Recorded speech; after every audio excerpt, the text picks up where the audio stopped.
Hello, my friend. Welcome to Live Chat. I am happy to be here hanging out with you this evening.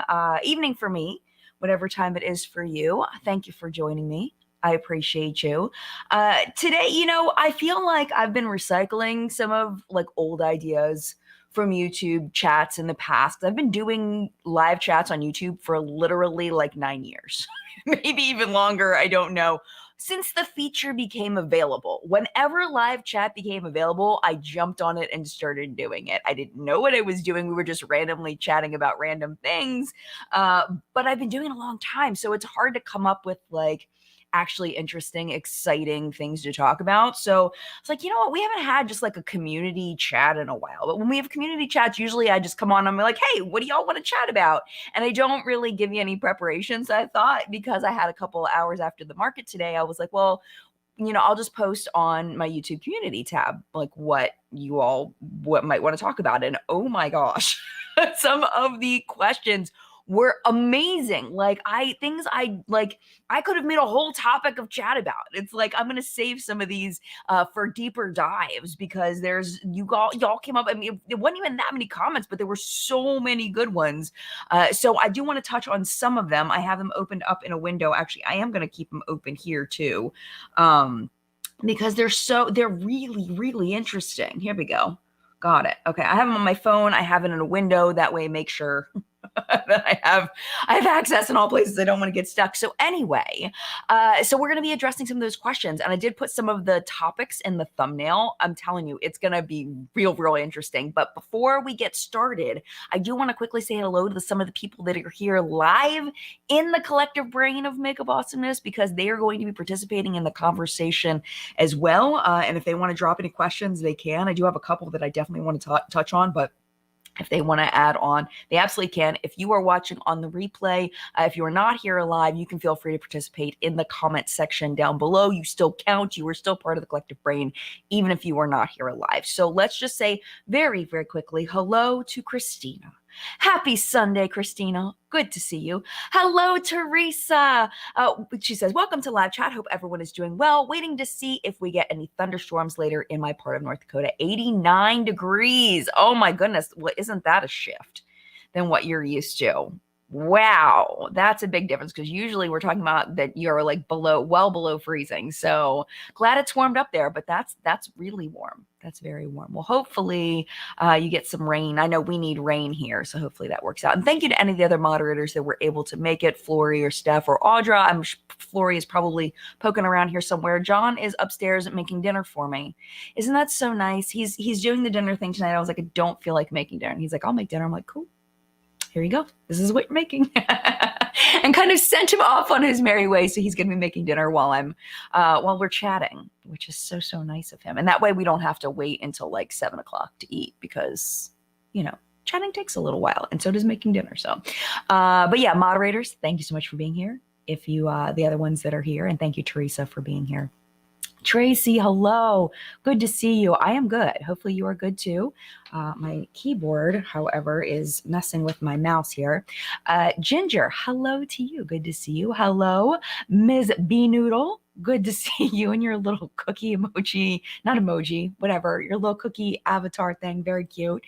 Jilly, hello. Good to see you. I do believe that we have your question in here that I will be addressing, I believe. I think one of them was yours. Chai tea latte, very nice. Chai tea I can handle. I'm not a big tea person. It's got to be like real sweet and not like real tea-y. Like a sweet tea or a regular tea, or like a black tea. Ugh, I can't do green tea. Ugh, can't do it.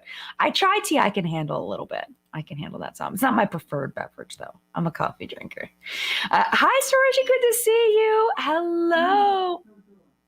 Someone's at my front door, apparently. I don't know if you heard that. I heard that really loud. Oh, thank you for saying my makeup looked good in my last video. That is so sweet of you. I was very nervous about that look. I was like, I don't know if this looks good, especially since I didn't have lashes on. I was like, I wasn't quite sure, but thank you so much for that. You all give me confidence to try new things. Hi, Natha. Good to see you. And True Wants, happy to have you here live. Thank you for being here. And then Jess, hello. Perfect timing. Monday morning in Australia, getting ready for work. I hope you have a lovely day at work today. Thank you for joining us. Hopefully, we'll give you some peaceful time before work. And if I did not say good evening or good morning, good afternoon, good night to you, all of those things to you. Thank you so much for being here. All right, so let's talk about the first comment. And you can go over the community tab and see, but the first comment that has the most likes is from Kiwi Girl. And she says, I have noticed a judgmental attitude toward older women coloring their hair, mainly from Gen Zs. I really feel it makes you feel good, then do it. I've recently become unable to color my hair due to a disability, and the amount of people that say things like, well, you suit gray anyway, or it's better to go natural. I still want to be creative with my hair. It's not that I mind aging, futile if you did. I mind being made to feel I should act a certain way because I'm older. We don't stop caring. Sorry for the rants. And I had a lot of people over the years have had a lot of opinions about my hair, which is very odd to be a human being and have a lot of people actually care what color your hair is. It seems so like it, but it's like it was like a statement, I guess, for a lot of people. When I dyed my hair, I had a lot of people like really upset with me for dyeing my hair. Not a lot. When I say a lot, I'm talking like 5 people. But enough that it was like repetitive. And it was like, wow, what? Like, what is even happening? I decided to go gray for a couple of reasons. One of them was because I couldn't get anybody to dye my hair properly. Like every time I went to go get it done, it was always had little pieces that were not colored right. And it was getting frustrating. And I just got tired of doing it. And the other reason was like, I just wanted something different. I wanted to embrace, aging and like, this is my natural hair. Why can't I have it if I want to? And it was like the autonomy thing, like Kiwi Girl saying, it's the autonomy. It's having control over your own body and your own head and wanting to do with it what you want with it. And it shouldn't be a societal expectation.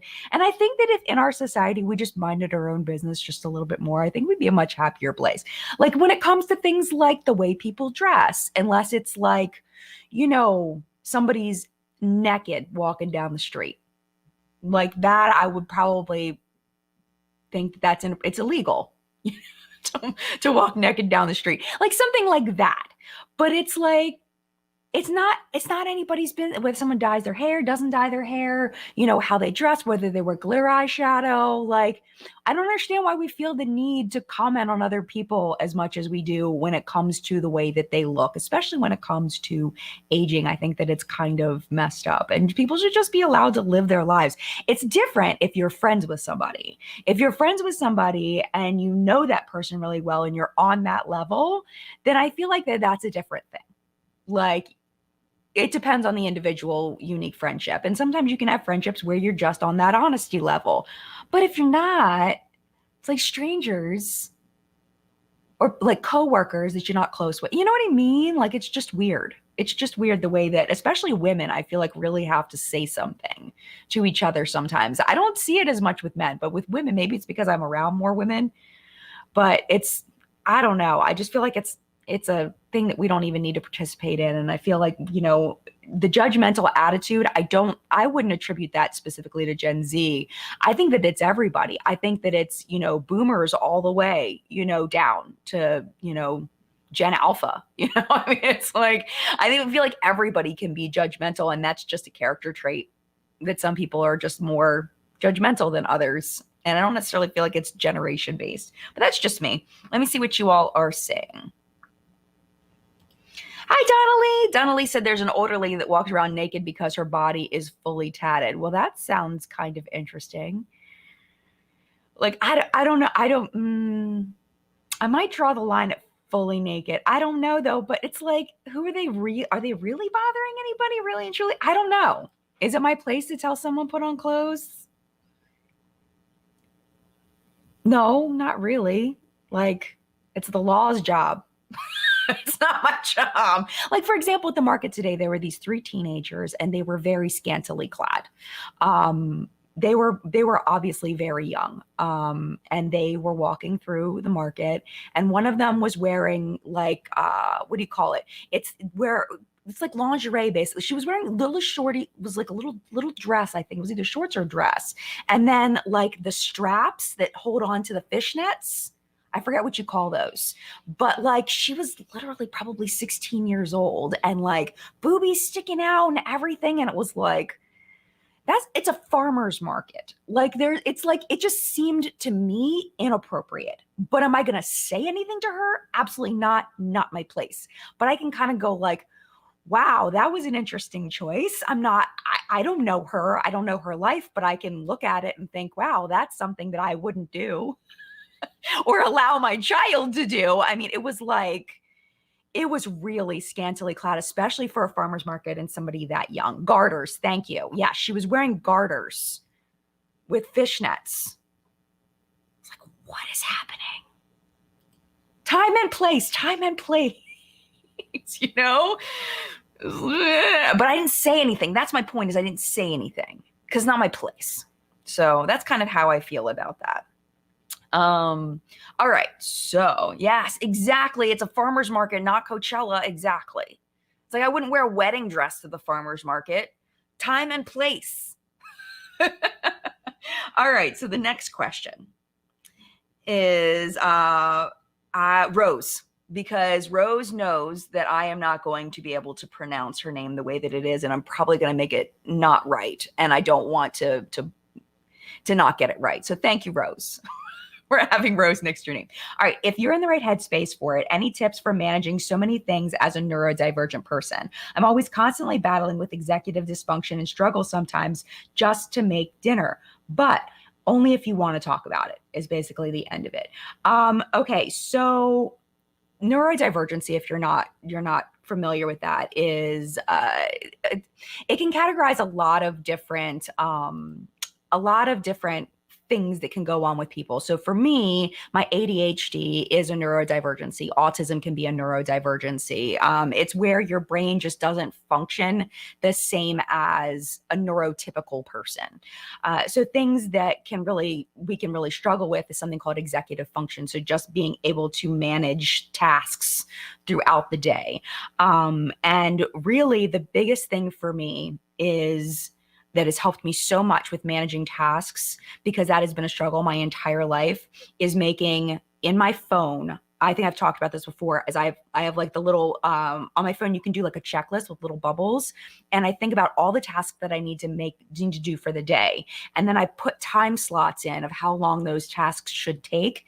And I give myself breaks and I give myself lunch, and I set it all up first thing in the morning. So then I know how much time do I really have to F off? And like I was getting close to being late for chat today because I was watching the end of Queen Charlotte because I really wanted to watch the end of it, but I cut it real freaking close. And it's because I didn't set a time for myself before I started that I needed to be done with it in order to get down to chat. And I just lost track. I didn't set an alarm. I didn't do any of that. So that was something, I mean, everybody can lose track of time, of course. But I think with neurodivergent people, it happens more frequently, and you have to make conscious choices all the time because it's easy to really get lost in things for long periods of time. So I'm very, very lucky that it ended, because it probably would have been if it was like another 15 minutes, I would have been late for chat.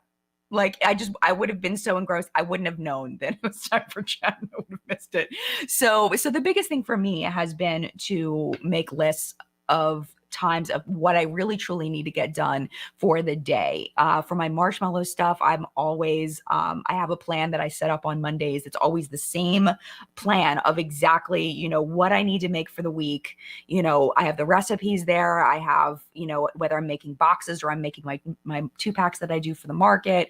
I have to just organize things when I first wake up and really be honest with myself about what needs to be done for that day. Like truly be honest. Sometimes things can wait and sometimes things absolutely cannot wait. So really being honest at the beginning of the day with that, and then really sticking to it. Because I know if I go off that schedule, because I can see it, I can physically see it, that if I go off that schedule, something's not going to get done. What am I going to sacrifice? And it really brings it to home. I don't think dementia is considered neurodivergent, but I don't think so because that's more of a degradation. But I could be wrong there. I don't know much about dementia to be 100% with you. Um, Yeah, Elizabeth says that executive dysfunction will get you. I have so many calendars and reminders. And for me, it has to be digital. I am not as good with like a notebook, with like writing things down. Like I was talking to Angie Newquist and she was showing me her notebook of how she has everything organized, like handwritten, and she erases things and rewrites things. I can't do it. Like it has to, I work so much better with digital and being able to delete and type. Part of it is because my handwriting is absolutely atrocious. You wouldn't know. I was an elementary school teacher. I had to work on my handwriting because my handwriting has always been terrible. So I don't like to physically write things. I would much rather type stuff. So it's figuring out really what works for you. Um, so, yes, time blindness, exactly. But if you break it down and you're super honest with yourself first thing in the morning, then it doesn't allow you to be time blind. It doesn't allow you because you've broken it down and you realize that literally this is how much time I have. Can I cut something out? Am I able to move something to the next day? If you can, great. But sometimes you just can't, you know? So that was one I wanted to address because I know that that can be really difficult and it's taken me so long to figure this stuff out, my friends. It has taken me so long. Like there's still things that I'm still struggling with, 100%. But that's one thing I feel like I've gotten a lot better at.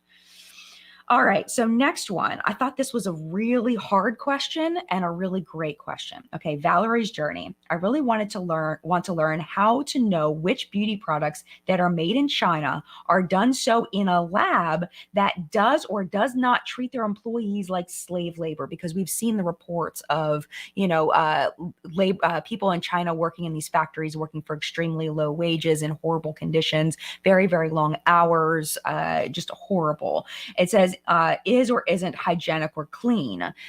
How are we, the customer, to know? My current plan is to only purchase products not made in China if at all possible. I hate lumping the good with the bad, but I really don't want to support the bad. I don't want to be part of the problem. I want human cruelty-free beauty products. Do I care about animal cruelty-free? Of course. However, I care more about the ethical treatment of humans more. And then she says about, the most painful part for her is that most eyeshadow palettes that interest her are from are wait, let me just read it. The most painful part of this is that most eyeshadow palettes that interest me and all but handcrafted Japanese makeup brushes are made in China. I have 3 collections of Wayne Goss brushes, but I don't know how to recommend brushes to others who don't want to make the handcrafted brush investment because a lot of the brushes are made in Chinese labs. And this is the thing is that when it comes to every country, their laws, we have to rely on their laws and how strict they are with their laws. And unfortunately, it seems like China is not very strict on their labor laws when it comes to all of the things we talked about a minute ago. And there's really no way to know. There isn't. And it's sad because that there are people that rely on those jobs in order to survive. So it's like, it's really hard. It's really hard to make a moral and ethical choice knowing that your cosmetics may come from somebody that is working, 16-hour days or 14-hour days for, pennies on the dollar. So, unfortunately, there really isn't an answer to that, at least from my research, that there's no way that we can find that information out because the Chinese government just doesn't share that information. It's not something that is common knowledge. And you're right, it's not just China. There are many countries like that. I mean, we've talked about the mica mines that I believe are in India. I'm pretty sure it was India where they was Refinery 29, did the deep dive into it. There's a lot of crappy things that happen all over the world. And it's really hard to know where, like, are we contributing to that? Unfortunately, a lot of it is just veiled and there's not much we can do about it. And it's like, how do you even know? Because there is ethically sourced mica. And there are companies, I believe Makeup Geek, before they went out of business, I believe that they were sourcing their mica and making sure that it went through the correct supply chain. But I'm pretty sure it was Makeup Geek. But I like text Marlena right now, ask her like, hey, wasn't this a thing? But yeah, so it's just so hard to know. It's like, how do you, like, you don't want to ignore it, But at the same time, it's like, how do you know? You just don't. And it's really sad. I know that's like a non-answer, but there really isn't an answer. And I think that Ms. B Noodles made a great point that it's not just China. There's atrocities that happen in, I can't think of a country that there aren't atrocities that happen. It's horrible. So yeah, I mean, even in a US lab, you don't know whether it's clean. I mean, we learned about that with oxygen development, with Jacqueline's hairy lipsticks. I mean, there were animals videotaped and photographed walking through the lab, la-di-da, just like hanging out, like, you just don't know. And we just have to count on companies to, governments and companies to take care and be ethical. And unfortunately, it just doesn't work. You just can't. For me though, like I'm looking, I don't know why I keep finding Ms. B Noodle about Temu. I do not trust Temu. Mostly because they annoy the crap out of me and every other influencer on the planet. They literally send multiple emails a day from multiple email addresses. They're the absolute freaking worst. I will never, never, never in a million years do anything. Heard it here. Never. It's never going to happen. They've pretty much pissed off almost every influencer because they will not stop emailing. It's like horrible. And it's been for like a year. It's been awful. But yeah, I don't trust that. I don't trust Wish. Like when it's real cheap, real cheap, that's terrifying. That's terrifying to me. And the other thing is that a lot of it is what was I going to say? Oh, I've heard a lot with like Halloween makeup. There's been a lot of like lead found in Halloween makeup. So especially if you have kids, I would never buy the Halloween makeup that's at the store, especially if it's going to go on lips or around the eyes. Very, very dangerous. Not that every single one is dangerous, but they found a lot of like lead and, contaminants in those, the Halloween makeup. I would buy, if you can, regular makeup and then just apply it in a Halloween way. So yeah, it does seem like Temu is a Wish replacement. I'm with you. Yes. It was Temu that was sued by Shein. Yes, I know, right? I know, right? All right. So next one, we have so many great questions. I want to get to as many as possible. Okay. So this one, Pakla Ader, how did I do? Hopefully I did okay. We've been thinking of starting a YouTube channel. I don't know what to start posting. I want to do reviews, wear tests, favorites and fails, etc. I don't want to feel like I'm copying. I know I need a new good camera, microphone, and lights. Any tips on how to get started in such a competitive community? And I believe that Jilly said something similar. Let me find Jilly's. Here's Jilly's. Jilly said, do you think the space is too saturated for someone to break into it? What tips do you have if someone wanted to start a channel? Would you recommend starting long form content? Okay, so this is the thing, is that the landscape for beauty right now is completely different than it was when I started. It's a whole nother thing. First, don't worry about thinking you're copying off of somebody, because everybody's done all of the things. Everybody's doing right now is a copy off of somebody else, is what it comes down to. Favorites and fails countdown, that was not my idea. I got that from Cassie from Thrift Deck. That was not my idea. Totally not my idea. Like the countdown piece, totally stole it from Cassie. The way I did swatches forever, I got that from Total Makeup Junkie 101. Totally copied her swatch technique. I got a lot of inspiration from Tati at times, the way she was reviewing makeup or zoom ins in her. The way I used to do in my favorites and fails, it was like a pan of the product, like a shot of like a B-roll of the product. Totally stole that from Tati. Like, you don't worry about stealing ideas from people. Just do it. Do what you want. And this is the thing, is that everybody steals from everybody, is what it comes down to. Think about how many makeup news style videos there are now. So many, like all the product where people are like basically the product report. I was the first person to do that. Am I complaining? No, I don't care. I don't own it. It's not my thing. I was the first person to do it, but they're not doing exactly what I do. Like it's my product report. It's not even my whole thing. But there's so many people that do that now. I am not mad. I don't own it. I think that it's different if you are like, I had somebody once copying my exact way I did the titles. So at one point I was doing the like the little thinking emojis, and it was like they copied my exact title, which I think is super weird with like the emojis and the exact words and everything. I thought that was kind of weird, but I still didn't get mad. I didn't say anything to the person because, but anyway, gone on about that enough. Don't worry about copying people. Do what you want to do. The thing is when you copy somebody, you have to do it better than they do it. You have to do it better than they do it. It's what it comes down to. And I think what was I going to say? I was going to say, like, as far as like Bailey Sarian, for example, she was the first person to do true crime and put on her makeup at the same time, but there were plenty of people doing true crime. But she did it in a unique way that made her stand out, that made her shoot ahead of a lot of the people that were currently doing true crime when she started. So it's all about finding something that you can do better than everybody else.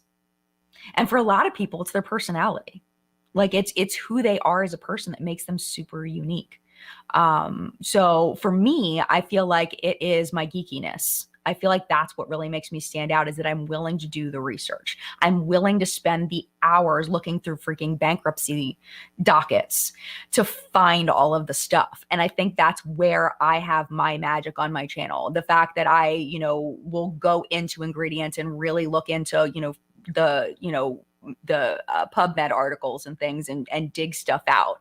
And then I can digest that, like maybe not perfectly because I'm not a doctor, but I can pull stuff out of that stuff and that's where I feel like my strength is, where I can do that better than most people that aren't, well, other than doctors, obviously. But as far as like, okay, so like Jessica Braun, okay, if I tried to do Jessica Braun's content, if I tried to vlog like her, my channel would die. My channel would just plummet to nothing because nobody cares about that on my channel. Nobody cares. Nobody cares if I tried Michelle Wong doing her vlog, nobody cares. Like my channel would die because that's not my thing. That's not what I do better. So my point is all you need to do is figure out what you can do better than everybody else.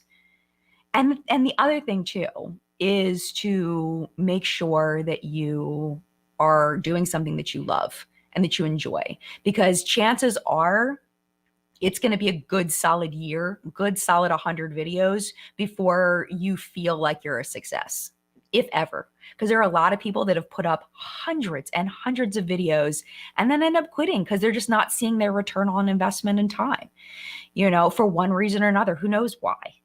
So you have to do it also because you love it. And then as far as needing a good camera and microphone and lights and all that stuff, I do have my setup at the bottom of my default video description if you want to check that out. But honestly, just use your phone. Like when you're starting, just use your phone. Nobody cares. You're just practicing at that point. You're not trying to blow up in your first 50 videos. Like you're just learning, you're figuring it out. You're figuring out what you like, you're fine tuning. So just take your phone out, put it on, the counter, put it on a pile of books if you don't have a tripod, and just get decent lighting where people can see you. It doesn't have to be a ring light. Like I have a ring light here and then I have 2 big spotlights here. You don't need all that to start. Just get on the camera and make something. And if it sucks, it literally doesn't matter in the beginning. It's just you figuring it out. You don't even have to upload it if you don't want to. Just practice, just practice. Yes. So the research phase can be so exhausting, but I feel like the resulting video is so rewarding. Yes. And this is the thing is when I'm doing research, I have to be interested in it. I can't just research something that I don't care about. I sucked in school. I was a terrible student because most of it I didn't care about. So I just pushed through, got done with as little work as possible. But when I'm interested in something, it's that neurodivergency. I will hyper focus on it and I will figure it out. So, yes, absolutely, Tilly. Just take your strength and build your content from there. 100%. So, and Christine, it's funny. Christine says, I love the way that Jen Love posts. She's got a good nose for court documents. I didn't even know that I would be good at that until I started doing it. And then the lawyers came and they were like, you know what you're doing. You could be a paralegal. And I was like, really? Yeah. I just like vocabulary. I think vocabulary is fun, like learning basically new languages. I love. So let me see if I got everything. I talked about starting to posting. Don't worry about copying people. Don't worry about getting a beautiful camera and lights and all that stuff. It is very competitive. But if you find your thing that you're better at than everybody else, or at least most people, even if you don't, like if you're not even trying to grow a platform, if you're just trying to have fun, it doesn't even matter if you're better than other people. Do what makes you happy.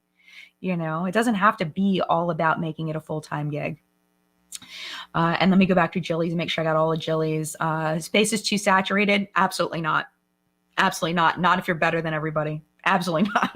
What tips do you have? Okay, I got that. And would you recommend starting long form content? Oh, absolutely. And I think that longer form content is becoming more popular, like really long, like an hour long content, like live chats. A lot of people are doing very, very well with very long form content because people want to listen to something. Let's like podcasty. People want to, they're busy, they're doing things, they're on a commute, or they're doing dishes, or they're doing laundry, or they're cleaning their house, or they're, whatever they're doing. They want something to listen to.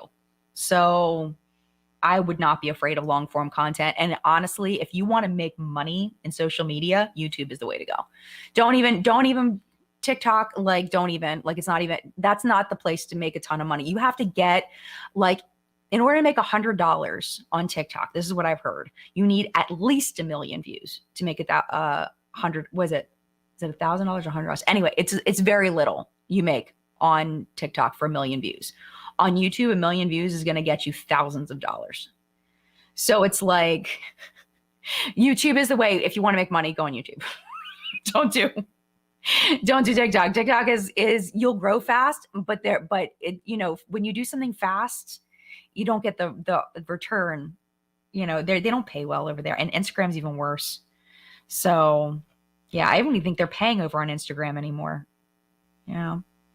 Oh, is Angie here? Hi, Angie. Angie said, don't spend any money on it before you actually like it. 100%. Yes, I think that's a big mistake that people make. They buy all this equipment, they make 4 videos, and then they quit. And then they wasted all that money, or they have to figure out how to sell it. Yeah. Oh, absolutely. Thank you, Angie. Great tip. Fantastic tip. All right, let's take a quick little break and let's talk about what's on my face. It's not very exciting. I've been really digging into this though lately. That was my arm on the table. I've been digging into this so much lately. This is PR. This is the Sigma Warm Wishes eyeshadow palette. This was their holiday palette. I've been using this quite a bit. It's just so easy. I don't think they have it on their website anymore. I don't know, because it was their Christmas palette this past year. But yeah, I freaking love this little palette. I used this gold all over my lid today, and it was stunning at 7:30 this morning. Now it's a little bit faded. I didn't touch up my eyeshadow. I did touch up my eyeliner. This is the Too Faced chocolate eyeliner that stabs me. And it's a little wonky because I did it really fast, but I needed to do it. It needed to happen. So yes, this is what is on my eyes. And then on my cheeks, this is also PR. This is brand new from Catrice. This is their Sun-Kissed Bronze Palette. Pigmentation is awful. I will tell you, it is not good. It is not good. Sorry, Catrice. Thanks for sending this to me. It kind of sucks. I used this shade here. It's kind of, was it NARS Orgasm-y kind of in the shades, and kind of Laguna-y. They're like going off of that a little bit, I think. There's like a matte one and one with a little bit more shimmer, and then a slightly lighter, slightly deeper. I used this highlighter today. It's just pigmentation is not fabulous. Lasting power is not fabulous. Don't recommend. That's so far. These blushes though from Catrice have been nice so far. This one. Okay, and then on my lips today, this is from ColourPop. I believe, yes, this is PR. This is called Ganache Queen, is what's on my lips. And I just threw a little bit of a gloss over it because I was being impatient and it wasn't blending right. So yeah, so that's what's on my face today. All right. Thank you, Flory. She's reminding everyone, if you're enjoying chat, don't forget to subscribe and hit the notification bell. You are amazing. Thank you, Flory. And if you're just sitting here hanging out, take a second, hit that little thumbs up button. It really does help me out a lot. It takes you a second. Just go boop. And if you just did it, thank you. I appreciate you. And if you haven't done it yet, just do a real quick boop. It's so easy, and it's free, and it just takes a little click, and it really does help me out so much. All right, next question. Okay. So now we are in Okay, so this one I didn't put in the thumbnail, but I think this is interesting too. So, America Constantine says the evolution of makeup, massive makeup collections being so popular to massive declutters as minimalism became popular. It seems on YouTube the popularity of having lots of makeup, the fun with new products, and having an extensive collection, and then went to minimalism trends, reduce waste, and makeup fatigue. I feel like now we're back into makeup being fun again, but maybe realizing to be a little more mindful of excessive makeup. I totally agree.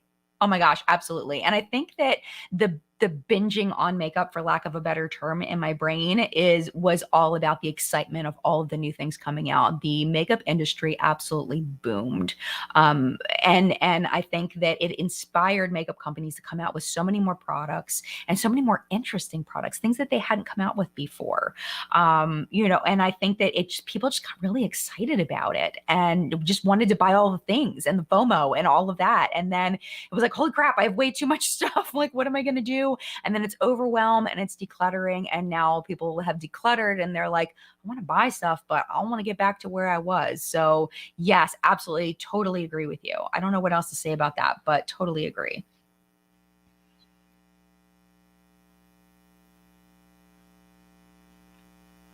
Hold on a second, I missed it. Okay. All right. So yes. All right. So the next one. Okay, so this one kind of goes along with the one we talked about earlier. Me, no pause, McNeil.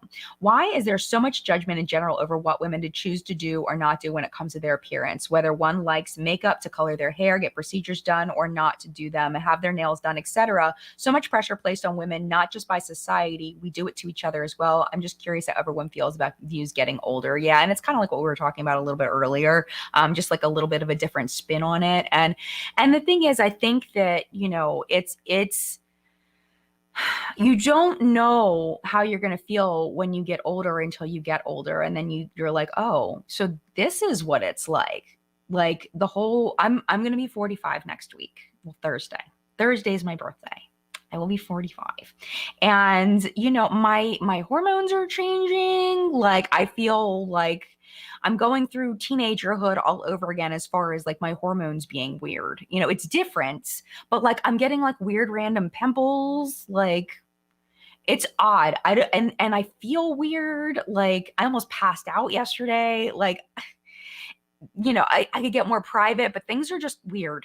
Okay. Things are just weird all over. And it's thinking that this is because my birthing stuff is shutting down is it's kind of creepy. Like, I don't know. It's hard to wrap your brain around it when you've never gone through something like that. And because it's so stigmatized in our society to even talk about those kinds of things, you don't really have anybody to talk to, like, unless you have somebody to talk to. But a lot of us don't have somebody to talk to about about getting older. And it can lead to, when you look at the celebrities and how, the expectation of looking young as long as possible, it just leaves you in a really weird place for some people. So I try to just like be thankful that I'm here as much as possible. Like when I get down about, whatever about my appearance, if there's something, because I think everybody gets down about their appearance one thing or another every once in a while.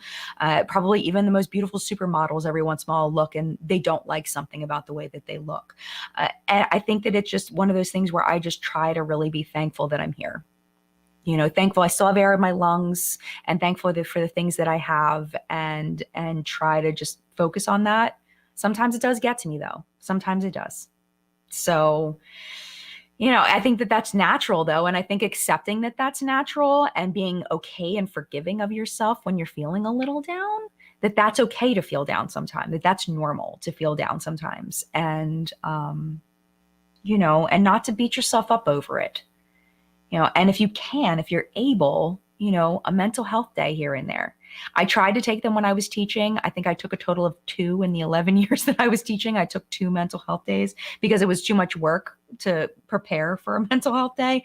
But if you can, taking that time, like Sharon Shooter, who was leaving Beauty because it was just killing her mental and her physical health, the hours that she was working. I think we just need to make sure we're taking care of ourselves, So yeah. So that's it. That's what I gotta say about that. All right, next one. Okay, this one's interesting. I don't really know 100% what this means. So I'm hoping that Rochelle is here to help me. So Rochelle Morris says, why creators keep reposting the same videos, not a bashing Tati and other influencers, but they keep posting the same videos and change the photo.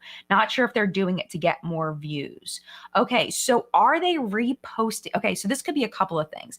They could be reposting on many platforms, which a lot of influencers will do. They'll take a TikTok and then they'll post it to YouTube Shorts and they'll post it to Instagram Stories. That is because it's just good for our socials to spread our, that's what we're told to do, that's the best way to get our content out there, is just to put it out on as many socials as possible. And we don't have all the hours in the day to create new content. So that might be it. But what it also might be is changing the photo, is what I'm keying into here. So posting the same videos and changing the photo. So what YouTube is telling us to do is that if a video is not performing well, what you're supposed to do is change the title and or the thumbnail. So it's not a repost of the same video. It's the same video. It's the same upload. It's just that if it doesn't seem to be performing the way that the creator expected, they may try another thumbnail. And one thing that there's a program called TubeBuddy that I've been subscribed to forever and ever and ever. And TubeBuddy, if you have the highest level of subscription, will actually test an A/B test of your content to see which thumbnail performed better.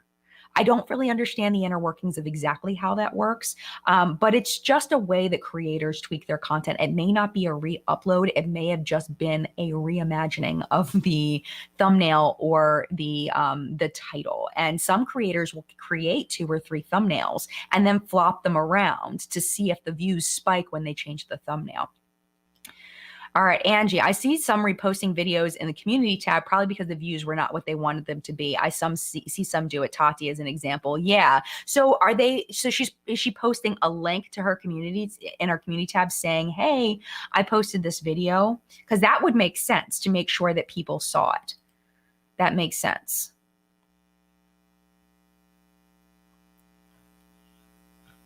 So yeah, Megan says that she sees the same thing. But yeah, I mean, I think that creators, especially now, because if you look at, like I was looking at Manny MUA because I had to get those clips of the Morphe codes for What's My Makeup for today. I wanted a few clips of different influencers saying their Morphe code. So I look back at Manny MUA's videos from 7 years ago. He looks like a baby, like, cause he was a baby. He was like in his early 20s. He was such a baby. He looked so different back then, but I was looking at his views. He was getting 700,000-800,000 views a video. And now he gets what, 200,000, which is still amazing. You know, I don't know how many views you get, but it's significantly less.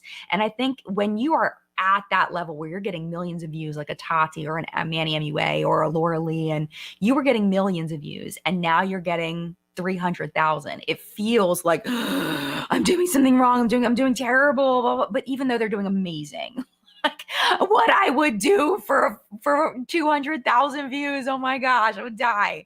Like I haven't gotten a video with 2,000 views in so long. Like it's been forever. So it's like, I think that's part of why they changed the title and the content and the and try to repost it everywhere and make sure that people have seen it, because it can make a difference of a lot of money. I mean, AdSense, especially in the beauty space, pays pretty well. Like we get a really good dollars per 1,000 views compared to other niches. There's a guy I talk about all the time. He's a YouTube geek guy that does all of the analytics and talks about all that. His name is Roberto Blake. He's amazing. I'm a Roberto Blake stan forever. Maybe not forever, but for now, I'm very much a Roberto Blake stan. But he talks about he'll have people on Twitter post their different, how much money they make per 1,000 views. And beauty is definitely one of the highest. So if you can get another 1,000 views on a video because you took 2 seconds to post it in your community tab, that is worth it. Even if you only get 1,000 more views, that's still a good bit of money that you're going to be getting. So, growing up as a coupon clipper, 25 cents, 10 cents, anytime I can get another, like just for doing something simple, like reposting, it's worth it. Do I do it all the time? No, because I don't think about it. But I probably should do it more. Yeah, Angie, did you see this morning's video? Exactly. Hormonal acne is the worst, Samantha. Absolutely. Oh my gosh. The hyperpigmentation, I covered it up. I have it right here. I covered up with concealer. It's there. Tracy says, I heard the community tab's going away. That would make me sad. I'd be very sad about that. I wouldn't be surprised though, honestly. Wouldn't be surprised though. Yuli, welcome. Welcome to Sunday Chat. I appreciate you being here. Why do these People magazine things always pop up? Okay, so Natha, with YouTube Premium, supposedly we make more money per view on YouTube Premium than with ads, but I don't know that for sure. What really kills us is ad blockers. That's like, Roberto has said, and I don't know if I see where he's coming from that using an ad blocker is like stealing, because you're getting the content for free. But some people put on so many freaking ads, and I've had that on my live chats. If I don't put ads into live chat, YouTube will literally put 20 ads on a live stream. Every time I pause, like every minute or two, they will have put an ad on there. And then I'm like, oh my gosh, and I have to go in and delete them. But sometimes people just get annoyed by so many ads, and I get it. But at the same time, it's like, especially like in the gaming space, they have a lot of people that use ad blockers in the gaming space, and they don't make hardly any CPM anyway. So it's like really, really bad for that community. I don't feel like it's as bad for us in the beauty space, but some niches it can really kill them, the ad blockers. But YouTube Premium, we're supposed to make more. Do we? I don't know, honestly. So Monica says, I've always wondered if we don't watch the whole thing, do you get credit for the ads? I do believe so. I think so. I think that we might, at least the rumor was many years ago, I don't know if it's still true, that if you clicked on the ad, we got more, but I don't even know if that's true anymore. 100%. I don't know. I don't like to say things that are wrong. So that was the impression I was given, probably 2017. Yes, coupon clipping is actually kind of fun. I didn't mind it. I remember when YouTube first started, there were tons of coupon clipping channels. People with their big, they've got like 9 different bottles of shampoo, and they've got 15 bottles of dish detergent all in this like thing because they got it at a discount. Like that was a huge thing when YouTube first started. I remember, maybe not first started, but like 2010-ish. I remember that. Rochelle, you are so welcome. Rochelle says, I get upset when I'm watching and then realize it's the same video when I could be watching something else. Yeah, I totally get it. And you don't want to do that because that's annoying, because that's a waste of your time. I totally get it. I don't think it's intentional though. I don't think they're trying to trick you into watching it again. I think that it's just them trying to get new people. Because I wouldn't want somebody to waste their time watching my video that didn't want to watch it. That would suck. Hopefully that never happens to me. Yeah. Yes. Oh my gosh. YouTube will put in an ad 1 to 5 minutes. And honestly, I started putting in more ads because YouTube told us that they don't give ads to everybody. Like if I put in an ad every 5 minutes, they're not supposed to serve you all the ads. So I started putting in more because I work really hard. But I try not to be super annoying with it. I try not to be, but some of my videos, I will put one in every 5 minutes. But not every minute. I think that's obnoxious. Chat I usually do every 10 minutes because I feel like that's fair. So I think we do get paid if you skip after a few seconds. I think we still do. I'm pretty sure. Hi, Audra. Hello. It's good to see you. Okay, let's go to the next one because we've got 12 minutes left and there's so many good things. All right.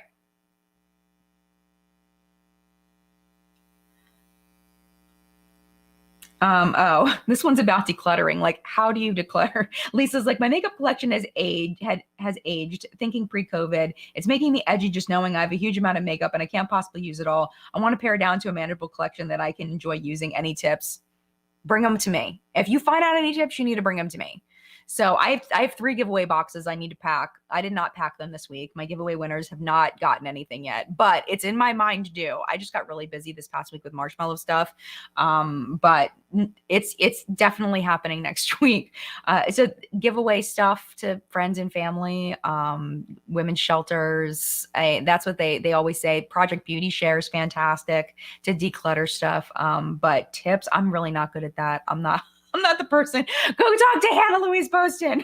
She's much better at that stuff. All right. So then we got to Jilly. And then, okay, so this one's really hard for me. Lauren says, who in the beauty creator space do you want to be friends with that you aren't already? This is the thing. All right. I'm going to be real candid and blunt because neurodivergent people, if you do not know, sometimes we just say stuff. And I don't know if this is a terrible thing to say, but this is as I've gotten older.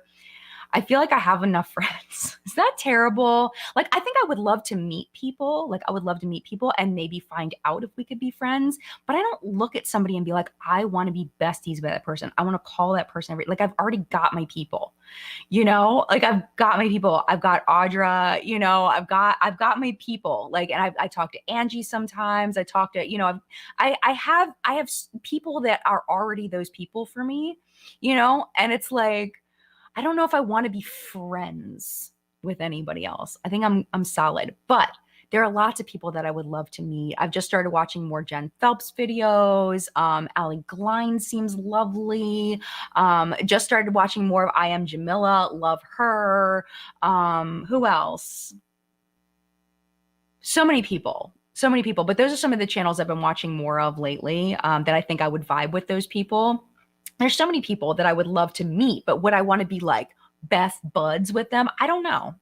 I don't think of people like that anymore. Is that bad where you're like, I got to the point where I have my friends and I'm solid. I don't really need it anymore. And it's not me trying to be mean. It's just I only have so much time for so many people. And like I've got like my people. And I feel very thankful for those people because I think it's really, really hard to find people that can be your people. And I'm very thankful for my people. So yeah, that's kind of where I'm at. I don't know if that sounds terrible, but that's just where I'm at. And also my husband is my very, very best friend in the whole world. I have my friend Mary Lynn, who is my longest friend and so dear and wonderful. And she's, significantly older. She's closer to my mother's age than she is to my age. So she has a lot more knowledge about things than anybody else in my life other than my own mother, who is also, I would consider a friend of mine at this point. I love my mom. My mom's amazing. So it's like, I have the people. It's kind of where I'm at. So yeah. Yes, a mom of 1B. I am still making and selling marshmallows. I was doing that this morning and it was super fun. I love the markets. They're so fun. I don't make a lot of money doing it. It's more just fun. It's creative. I sell the things that I make, but I can only make so fast and I can only do so many markets because of doing YouTube. So it's really not super profitable because I'm at like max capacity for how much I can do with it, but it's still fun. I'm having a great time with it. Unless I really wanted to expand it bigger, which I could do, but I don't really want to. I like it where it's at. Yeah, Ray says, as a neurodivergent person, I can't even keep up with people offline. I had a couple of friends I haven't spoken to in a year and a half since my dad died, and I felt horrible about it. Yeah, I'm the same way. There are people that I haven't talked to in a while. Like Teresa's dad, I just touched base with her for the first time in like a year, like a few days ago. I was like, I haven't talked to you in forever. Yay, hi. Just kind of touch base with her. So, but yeah, okay. So next one, we have 8 minutes left. Let's see. What's the next one? So that's my answer, Lauren Schuyler. Nobody. But there are people that I would love to meet and see if we could be buds.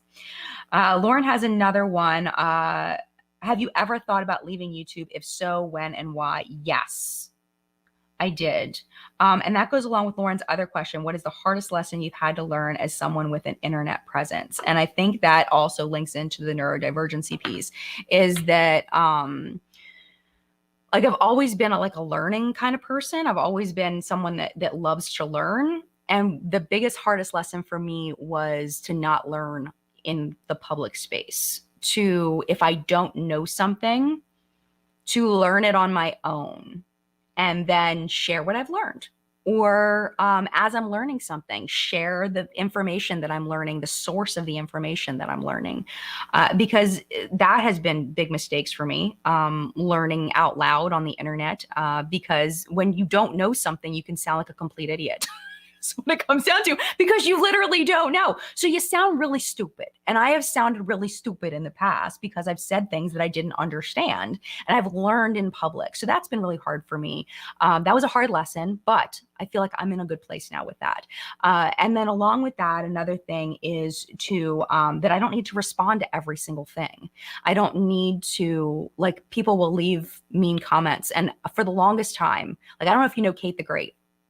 Another YouTuber on here totally takes this approach, and I let her do it. I used to be like this. I cannot do it anymore, where if somebody says something to her, she will she'll say something back. And she said this, I think it was in a TikTok a couple weeks ago that I saw of hers, is like, if you come in my space and you say something to me, I'm not going to let you get away with it. Like, this is not customer service. This is my space that you've come into. This is my house. I don't go into your house and poop on your rug. You're not going to come in my house and poop on my rug. But instead, so I used to have that attitude too. But for me, I couldn't do that anymore. It was too emotionally exhausting, because that is how I built up a lot of people that don't like me, is because I probably misunderstood some of the things that they were saying and, clapped back really hard when it wasn't meant to be like that, and therefore built up people that despise me.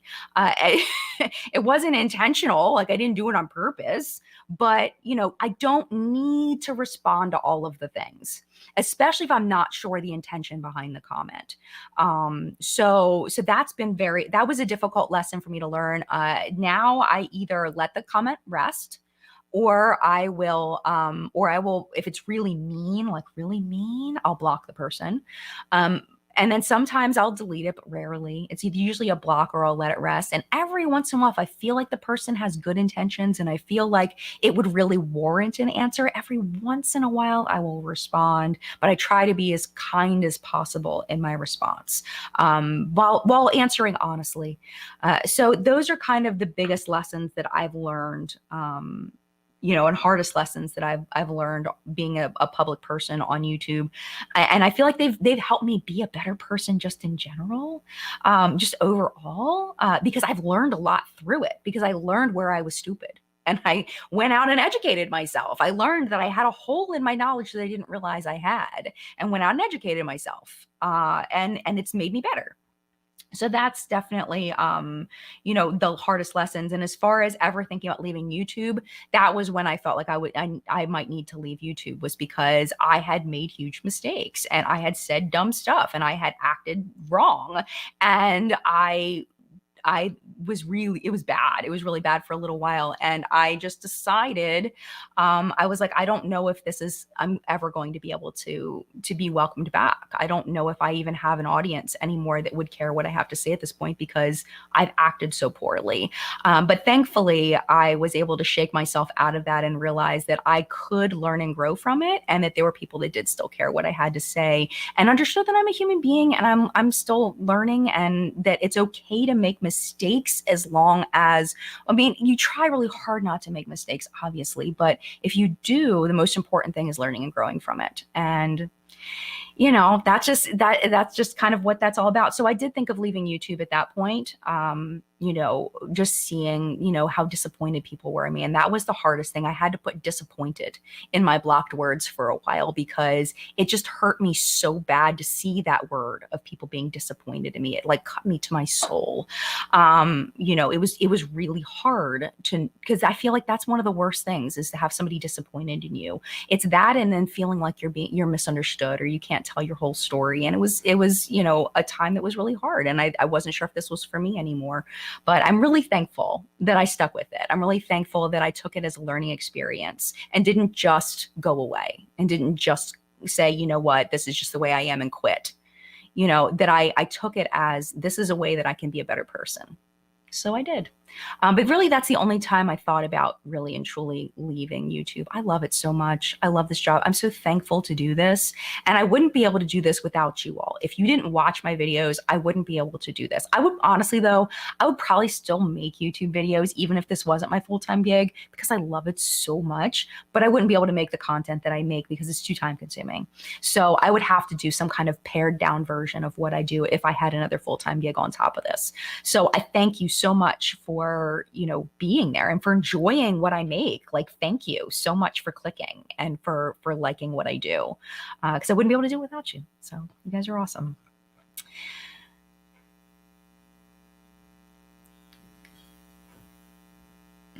All right. Yes, Dark Angel, pick your battles. Not everyone or everything warrants your time. Oh, definitely. Absolutely. Yes. And Audrey, you have told me this. I always tell you to keep your block hand strong. And you, like, I've said this before, that Audrey was my rock during that whole time. Like, my absolute rock. So I don't know how many times, Audrey, how many times do you think I called you crying? so many times over like 6 months. It was like every other day. It was like, I'm sorry, it's my white lady tears again. Audrey was so patient with me. Oh my gosh. It was nuts. It was a time. It was a time. Robin says, I almost deleted my entire YouTube app during the election. I try to appreciate everyone's differences, but so many creators said they didn't want Christian conservatives watching their channels. You know what? This is the thing is I am a full believer in human rights. I believe you have a right to believe whatever you want to believe. Where I start having a problem is when those beliefs start hurting other people. And I think that specifically Christian conservatives are getting a bad name right now for imposing their beliefs so strong that it's hurting people. And I don't think that it's everybody, but the loud ones really make the good ones look bad. And I think it's easy to make a blanket judgment about an entire group of people like conservative Christians because there's so many of them behaving in a way that is harmful. So I think that I really do 100% believe in human rights, but I also believe that other people should let other people have human rights too. It shouldn't just be about one group having human rights. Everybody should have human rights. So it's, you know, it's about, you know, not, you know what I'm trying to say. I'm not trying to reword it for the fourth time because I've kind of already said the same thing. But yeah, I mean, I used to be like super, super religious back when I was in high school and early college. So I understand like the mindset and where people come from on that stuff, but I don't agree with making that mindset go into a place where it's hurting other people. So that's kind of where I'm at on that. All right. So, all right. Something else we can touch on real quick. Oh, it's time. Oh, man. Okay. So last thing, this is a good way to end it. Peachy Taehung says, what are some of the things you want newer YouTubers to know that you wish you knew when you started, if that makes sense? I think that the biggest thing to keep in mind is when you put yourself out there, people are listening, even if it's just one person, that you really need to watch what you put out there. And make sure that everything you put out there is a representative of what you want people to know about you. Because all people are going to know about you is what you show them. And if you show them that you don't understand something or you're not a good person, then that's what they're going to know about you. And it's not their fault. That's your fault. So that's what I would tell myself, is to be more cautious about, be yourself, of course, but make sure that you are very conscious of what you put out there. And not just like it doesn't matter. No, it matters. No matter your size of your audience, it does matter what you say. So, I mean, even if you're just, leaving a YouTube comment, even if you're just, tweeting or leaving a comment on Instagram or on TikTok or whatever, like your words matter. Your words matter. And I think that's really important for anybody that's participating on social media, is to think about the impact that can have on somebody. So thank you all so, so much for being here. I hope you enjoyed chat today. I really enjoyed it. I think we should do this more often because this was a fantastic chat. And it's because of you all. It's because of the people that submitted questions. And there's so many more great questions. So we should definitely do this more often, at least every couple of months or so, because this was fab. Thank you for being here. Have a wonderful week. Video plan for Friday is going to be the cheapest products at Ulta. See if we can find some hidden gems, because not everybody has money right now. Okay. Let's see if we can find some good stuff for cheap, so we don't have to go and buy like a real, if we want to buy expensive stuff, okay, fine. But if we can save some money, that would be amazing. So we're going to be trying out the cheapest products at Ulta. That's going to be on Friday. And then What's Up in Makeup on Sunday. So have a wonderful week. Mad love to you. And yeah, stay safe out there. And I will see you soon. Bye.